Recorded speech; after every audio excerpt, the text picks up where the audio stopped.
কাল গেছে পৌষ সংক্রান্তি আর আজ মাঘ মাসের 1 তারিখ আমাদের বারলক্ষ্মী পুজো। এমনিতে তো সকালবেলা ঘুম থেকে উঠতে আমার একটু দেরিই হয়, আর আজ যেহেতু পুজো তাই আমিও সকাল সকাল উঠে পড়েছি। আর মাও আজকে খুব সকাল সকাল উঠেই চারিধারটা লাতা দিয়ে দিয়েছে গোবর দিয়ে। বাড়ির টুকিটাকি কাজ সেরে এখানে আমি আঁকতে বসেছি, যে সমস্ত আর কি আঁকতে হয়।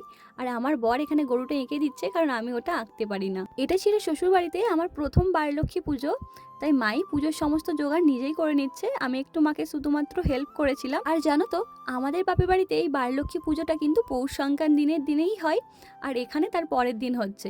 নিয়ম কানুন একটু নতুন, মানে একটু আলাদা আছে, কিন্তু বেশিরভাগটাই মিলে যাচ্ছে। আঁকা আঁকিগুলো আমি নিজেই করেছি, আর এখানে দেখতে পাচ্ছ যে পৌষটা তুলে রেখেছিলাম সেটাই আজকে বার করা হয়েছে পুজো করানোর জন্য। বেশ সকালবেলাই আমি সব আঁকা আঁকিগুলো করে নিয়েছিলাম। আর দেখো, এগুলো কিন্তু শুকিয়েও এসেছে। এরপর কিন্তু মা ভালো করে এগুলো দিয়ে সিঁদুর লাগিয়ে দিয়েছে। আর একটা একটা করে সিঁদুরের ফোঁটা দেওয়ার পর এগুলো যেন আরোই সুন্দর লাগছে। আর বাইরে মানে বাকুলে আমি একটা বড় দেখে আলপনা দিয়ে দিয়েছিলাম, আর একটা একটা করে লক্ষ্মীর পাও এঁকে দিয়েছিলাম। আর জানো তো, বিয়ের আগেও এই সমস্ত আঁকা আঁকি পুজোর জোগাড় আমিই করতাম। আমার কিন্তু এই সমস্ত কাজ করতে ভীষণ ভালো লাগে। এখানে কিন্তু পুজোর সমস্ত জোগাড় আমাদের কমপ্লিট হয়ে গেছে। ঠাকুরমশাইয়ের জন্যই ওয়েট করছিলাম, আর ঠাকুরমশাই এসে পুজো করে দিয়ে গেছেন। চলো টাটা।